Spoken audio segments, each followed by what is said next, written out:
Deretan nama bakal cawapres untuk Ganjar Pranowo makin bertambah panjang. Terakhir, PDIP menyebut bahwa Ridwan Kamil masuk dalam jajaran nama cawapres. Di saat yang sama, saudara, maaf, koalisi perubahan untuk persatuan mengklaim bahwa Anies Baswedan ini umumkan nama bakal cawapres.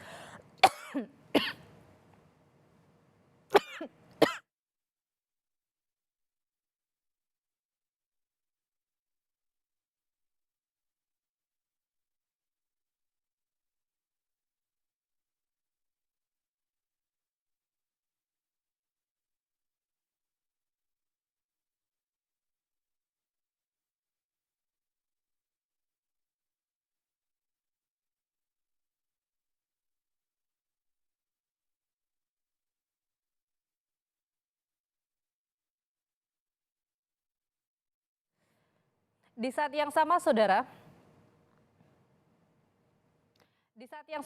Koalisi Perubahan untuk Persatuan mengklaim bahwa Anies Baswedan umumkan nama bakal cawapres setelah pulang ibadah haji. Lantas, saudara, seperti apa tiga poros koalisi yang sudah ada dalam memenangkan persaingan dalam pemilihan kandidat cawapres? Kita bahas, saudara. Sudah hadir bersama kami melalui sambungan Zoom ada Ketua DPP PDI Perjuangan Nusirwan Suyono, Ketua DPP Partai Nasdem Willy Aditya, dan juga ada Direktur Eksekutif Indikator Politik Burhanuddin Muhtadi. Selamat petang, Bapak-Bapak.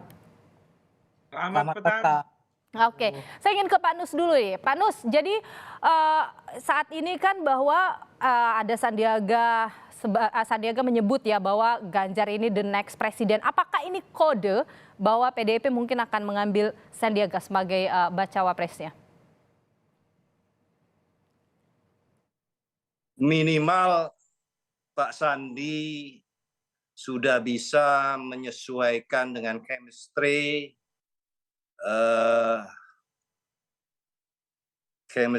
politik untuk bersama dengan Pak Ganjar. Karena hal tersebut tentu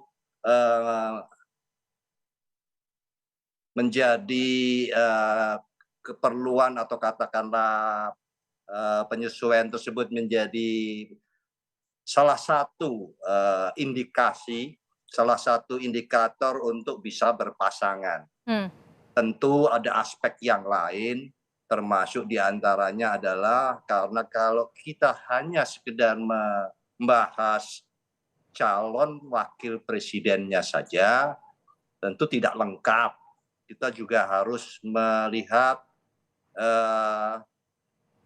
bagaimana penyesuaian dengan partai pengusung maupun partai pendukung, juga teman-teman relawan di dalam membaca pasangan calon. Sehingga karena ini mesin partai politik dan partai pengusung maupun pendukung serta rekan-rekan relawan, tentunya itu juga menjadi menentukan di dalam melakukan sosialisasi di akar rumput. Jadi tidak hanya pada sisi figurnya saja, tapi terutama juga baik calon presiden, tapi juga perlu juga wakil presiden dan seluruh perangkat sistem yang bekerja kelak kemudian hari. Pak Nus, sebenarnya tuh dari PDIP maunya calonnya wakil Ganjar ini tuh yang dari figur mana sih? Ya itu tentu kita nanti akan evaluasi karena Pak Sandi maupun teman-teman yang lain yang selama ini dibicarakan sudah masuk di dalam daftar yang tentunya ikut dievaluasi dan nanti tentu menjadi pertimbangan Ibu Megawati di dalam memutuskan setelah nanti berdiskusi pula dengan Pak Jokowi, kemudian juga calon presiden dari PDI Perjuangan Pak Ganjar, dan itu tentu nanti dengan mempertimbangkan berbagai hal begitu ya. Baik. Jadi tidak bisa langsung kita pada hari ini menyampaikan beberapa hal-hal yang tentunya itu masih nanti di dalam dinamika yang proses yang akan berjalan. Baik, ada beberapa hal dari pertimbangan. Kalau dari koalisi perubahan, Bung Willy, jadi sekarang kan puncak ibadah haji ini sudah selesai. Apakah itu artinya mungkin segera akan mengumumkan, karena kan infonya setelah haji? Ya, kalau setelah haji bisa sampai pendaftaran di KPU. Wah, ini jebakan nih statementnya nih. Bulan ini mungkin nggak sih? Mungkin tidak bulan ini. Ya gini, epicentrum dari Pilpres itu kan Capres. Dan Mas Anies adalah orang yang pertama mendeklarasikan atau dideklarasikan sebagai Capres ya. Ini kan tentu dalam proses ini katanya sebuah perubahan itu membutuhkan kesabaran. Mana tahu nanti ada rezeki anak soleh aja gitu. Jadi Rezeki apa yang ditunggu sih Bung Willy? Yang apa? Yang seperti apa? momentum yang paling penting. Oke. Di elemen of surprise dalam proses mengambil keputusan timing kapan akan diumumkan itu menjadi satu hal yang benar-benar kalau bahasa Mas Burhani presisi gitu. Itu yang kita lagi kalau secara politiknya kan elemen of surprise gitu. Itu yang benar-benar kita hitung secara kalkulatif ya. Jadi peran cawapres itu sebenarnya tidak terlalu dominan, tapi salah menentukan cawapres itu menjadi satu hal yang cukup fatal ya. Jadi kalau kita lihat hari ini kan yang benar-benar menjadi epicentrum dari Pilpres 2024 ini kan cuma Anies Baswedan kan. Ya. Jadi itu yang benar-benar ditunggu oleh publik ya. Nah, kita yang kemudian ini ibarat ini kan haji ya, kemarin kan puasa, ini ibarat puasa, sejauh apa kita kuat menahan diri untuk kemudian menyampaikan itu kepada Oke, Bung Willy, ini kan tim 8 sudah pernah bilang ya, nama-namanya sudah ada sekitar 5 orang, koreksi kalau saya salah. Sekarang banyak nama-nama populer juga sudah disebut oleh koalisi sebelah. Jadi itu sebenarnya di Nasdem itu nama yang sudah dikantongi itu yang mana? Ya di kantongnya pasti di kantong Mas Anies lah. Oh gitu. Jadi usulan tim 8 itu gimana? Tim 8 sudah menyelesaikan tugasnya dalam proses cawapres ya. Kita sekarang ada tugas-tugas yang lain yaitu cawapres sudah dikonsultasikan oleh Mas Anies kepada pimpinan-pimpinan parpol ya. Mas Anies ketemu Pak Surya, sudah ketemu Pak SBY, sudah ketemu Habib Salim ya. Untuk mendiskusikan itu secara mendalam ya. Nah, memang nama-namanya itu apakah yang juga muncul di survei, 5 besar survei?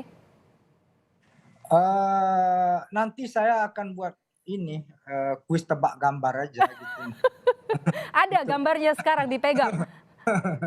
Kalau enggak tebak-tebak ciri-ciri gitu. Itu ya. Apa? Ciri-cirinya apa? Ya ciri-cirinya pasti manusia yang berjalan bernafas lah. Aduh susah ini. Oke, saya ingin ke Bung Burhanuddin dulu. Bung Burhan, apa sih yang ditunggu oleh koalisi-koalisi ini untuk mengumumkan nama cawapresnya?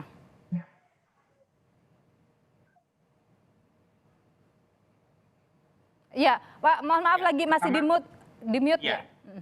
Pertama waktu masih panjang. Jadi masih sampai Oktober pertengahan hingga awal November bagi proses pendaftaran. Jadi kita seringkali menuntut partai politik untuk mengumumkan capres-cawapres mereka lebih cepat dari yang seharusnya. Bahkan kalau kita lihat pengumuman capres, itu sudah jauh lebih cepat dari yang kita harapkan. Misalnya Mas Anies dideklarasikan 3 Oktober 2022. Ya, jauh sebelum pemilu 2024 bulan Februari. Mas Ganjar yang awalnya diprediksi akan diumumkan waktu haul Bung Karno ternyata diumumkan lebih cepat 2 bulan sebelumnya, 21 April. Jadi kalau kemudian kita meminta partai menuntut untuk diumumkan cawapresnya sebelum waktunya tiba, saya kira juga agak kurang tepat ya, karena bagaimanapun proses untuk menjalin koalisi itu tidak mudah. Ada beberapa pertimbangan. Pertimbangan yang paling utama adalah power sharing. Nah, pertanyaannya kalau cawapres yang diperlukan cuma satu untuk satu capres tertentu, sementara yang menginginkan banyak, bagaimana dengan partai yang tidak kebagian posisi cawapres? Nah, karenanya penentuan yang kedua selain power sharing tadi adalah seberapa mungkin capres yang diusung itu menang. Karena power sharing itu dimungkinkan terjadi kalau capres yang diusung punya potensi menang. Nah, bagaimana jika potensi menangnya berkurang? Nah, pasti ada hitung-hitungan lain yang harus ditentukan terkait dengan ke arah mana partai yang bersangkutan akhirnya berlabuh. Sementara waktu masih ada sekitar 4 bulan. Jadi menurut saya sepanjang dua yang tadi saya sebutkan tidak ketemu nih loh, kemungkinan akan terus-menerus digantung sampai waktu tidak tersedia lagi ya buat capres atau buat partai dalam menentukan koalisi. Sebab kalau mereka tidak memilih nih loh, mereka nggak boleh ikut pemilu 5 tahun yang akan datang. Oke, Bung Burhan, kalau misalnya ada muncul statement bahwa segera kita umumkan atau seperti dari Koalisi Perubahan setelah haji nanti kita akan umumkan. Jadi itu hanya strategi saja kalau menurut Anda? Ya segera itu kan meskipun menunjuk pada waktu yang immediate ya, tetapi kan tidak ditentukan kapannya. Yang dua yang mengatakan juga bukan vote getter utamanya. Jadi yang mengatakan bukan pemilik partainya, bukan dewa-dewanya. Jadi kalau yang mengatakan lapis kedua, lapis ketiga, don't take it seriously. Jadi kalau Ibu Mega yang sudah bicara, kalau Bang Surya Paloh yang sudah bicara, kalau yang bicara itu sudah pemegang remote control partai baru. Tapi kalau baru lapis kedua, lapis ketiga, menurut saya anything can happen. Apa sih kerugiannya kalau misalnya terlalu cepat begitu misalnya mengumumkan? Nah ini menarik nih. Yang pertama adalah kalau terlalu cepat itu mudah diantisipasi pihak lawan. Sementara top 3 ini bedanya secara elektoral tidak terlalu jauh. Jadi mudah dimitigasi, mudah diantisipasi, dan mudah dicarikan resep atau antidotnya secara elektoral. Termasuk mudah juga untuk dikuliti kelemahannya. Nah, yang berikutnya kelemahannya adalah bagaimanapun proses waktu masih berjalan. Kalau misalnya dari awal menyebut cawapresnya, pihak-pihak yang dikecewakan karena tidak kebagian kursi cawapres itu potensial pindah ke kandang lawan. Jadi mereka nggak bakal mudah untuk tergoda menjawab pertanyaan Nilu. Karena sejauh ini masih banyak kerugiannya kalau menyebutkan cawapres lebih awal. Contoh, kalau Sandi yang diputuskan sebagai cawapres Mas Ganjar, apa jaminan Golkar dengan Ridwan Kamil atau Erlangga Hartartonya, kemudian Erick Thohir dan nama-nama lain tidak pindah ke yang lain. Oke, jadi ini saling menunggulah begitulah sekarang ya, sepertinya. Iya. Saya ingin ke Pak Nus dulu, PDIP. Jadi kalau analisanya bahwa ini saling menunggu, PDIP lagi nungguin dari sebelah juga atau gimana, Pak Nus? Kita tidak mungkin agak berbeda, sifatnya bukan menunggu atau ditunggu, tapi tentu kita memperhitungkan itu tadi, pertimbangannya banyak aspek. Bisa saja langsung terus habis itu Nilu Anda jadi wakil presiden gitu kan, meskipun bisa mengusung sendiri, tapi kan tidak semudah itu ya menetapkannya. Tapi tentu adalah pertimbangan-pertimbangan, wajar saja kita akan menghadapi sebuah acara konstitusi negara untuk memilih pimpinan nasional. Ya enggak bisa lah kalau misalnya kita hanya sembarangan terburu-buru begitu untuk menetapkan pasangan. Ya memang ini harus sabar menghadapi berbagai pertanyaan khususnya di para media yang ingin segera mengeluarkan dan sebagainya. Oke, artinya PDIP mungkin akan seperti sebelum-sebelumnya juga mengumumkannya di last minute nanti jelang mendaftar.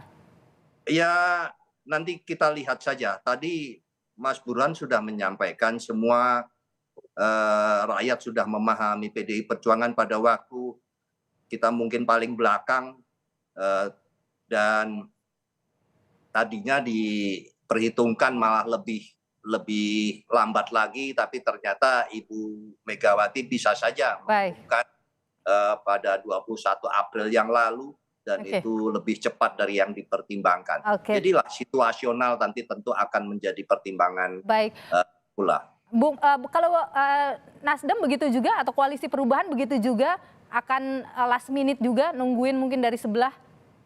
Ya, kalau pepatah orang Sumatera itu mengatakan itu dari cangkir ke bibir banyaknya itu yang akan terjadi. Kadang-kadang yang sudah dalam mulut pun loncatnya dia. Nah, ini kan sebuah dinamika yang benar-benar kita yang harus benar-benar presisi, sabar untuk kemudian melihat sejauh apa keputusannya. Kenapa? Dinamika politik ini masih banyak yang harus kita perhitungkan dan pertimbangkan. Nah, dan kemudian semua kandidat tidak ada yang tidak ingin play to win. Semua orang berkontestasi bukan hanya persoalan eksistensial, tapi itu persoalan how to get the power. Itu poin krusialnya. Nah, ketika dia how to get the power, maka kemudian alur pikir dan basis tatakannya itu adalah bagaimana cawapres yang mendampingi capresnya adalah sabangun dengan kehendak rakyat, sesuai dengan aspirasi rakyat. Yang kedua, memiliki kompetensi untuk pemenangan, baik secara kapasitas ataupun yang lain-lain sebagainya. Yang ketiga tentu harus menyolidkan partai koalisi atau bahkan memberikan efek tambah. Ya. Ini variabel yang mutlak harus kita perhitungkan. Nah, ini kan sekarang kita melihat beberapa hal yang masih bongkar pasang. Nah, di sini kemudian ada opportunity yang harus kita lihat secara terbuka. Nggak mungkin kita juga harus bikin barikade. Yang penting adalah kepastian tiket. Nah, sejauh ini Koalisi Perubahan untuk Persatuan itu sudah memiliki tiket. Nah, tinggal bagaimana kemudian masalah cawapresnya. Dan di sini kemudian kami sudah mendalaminya dan terus kemudian ya sekali lagi perubahan membutuhkan kesabaran seorang benar-benar untuk buat proses kemenangannya gitu. Baik, saya ingin ke Bang Burhan. Jadi Bung Burhan, kalau misalnya Anda sudah lama ya mengikuti gaya dari PDIP, kemudian juga Nasdem ataupun Gerindra begitu, Anda melihat kemungkinan besar yang akan diambil oleh PDIP ataupun juga Koalisi Perubahan dan Gerindra begitu, apakah nasional religius atau mungkin seperti apa gambaran Anda, analisa Anda? Kalau Ibu Mega, beliau sangat mementingkan aspek kombinasi Jawa luar Jawa, Islam nasionalis, ya, satu kearifan lokal lama yang kita punya sejak Orde Lama, ya. Tetapi lagi-lagi pola semacam ini kan sangat dinamis, bisa berkembang, bisa berubah, karena yang pertama adalah faktor elektoral. Apakah kombinasi Islam nasionalis atau Jawa luar Jawa masih laku atau tidak? Pengalaman 2009 ternyata tidak laku. Pak SBY memilih Pak Budiono, keduanya berasal dari etnik Jawa dan sama-sama berasal dari Jawa Timur, tetapi menang telak satu putaran di 2009. Jadi lagi-lagi satu pandangan, satu keyakinan di mata elit itu harus dinegosiasikan, harus didamaikan dengan kepentingan elektoral. Karena pada ujungnya yang paling menentukan adalah dipilih rakyat atau tidak. Dan ukurannya adalah elektoral. Karena bagaimanapun sehebat apapun keyakinan atau program suatu capres, cawapres, atau partai politik, itu ujungnya tidak akan bisa diimplementasikan kalau kalah. Kalau melihat gaya Surya Paloh bagaimana Bung Burhan? Bang Surya adalah figur yang sangat percaya terhadap saintifik, ya, pendekatan saintifik. Jadi di antara elit partai yang paling dominan dalam menggunakan metodologi saintifik, salah satunya adalah Bang Surya Paloh. Jadi menurut saya beliau akan melihat kekurangan elektoral Mas Anies ada di mana, dan karenanya harus ditambal oleh cawapres yang punya kelebihan elektoral dalam rangka mencapai kemenangan. Alasan itu saya kira akan membuat beliau lebih fleksibel. Jadi tidak harus dari Nasdem, tetapi masalahnya adalah Nasdem tidak cukup kalau memakai pendekatan semata-mata dari Bang Surya. Harus dikompromikan dengan Demokrat, dengan PKS, mau atau tidak dengan tawaran tadi. Dan terutama Mas Anies mau atau tidak, karena pengantinnya adalah Mas Anies. Jangan sampai kawin paksa ya nanti ya. Jangan sampai kawin paksa dan belum apa-apa sudah pisah ranjang. Baik, terima kasih Bung Burhanuddin Muhtadi, Direktur Eksekutif Indikator Politik, dan juga Pak Nus, Ketua DPP PDI Perjuangan, dan Bung Willy Aditya, Ketua DPP Partai Nasdem, sudah berbagi informasi dan pandangan di Kompas Petang. Sehat selalu Bapak-Bapak. Terima kasih.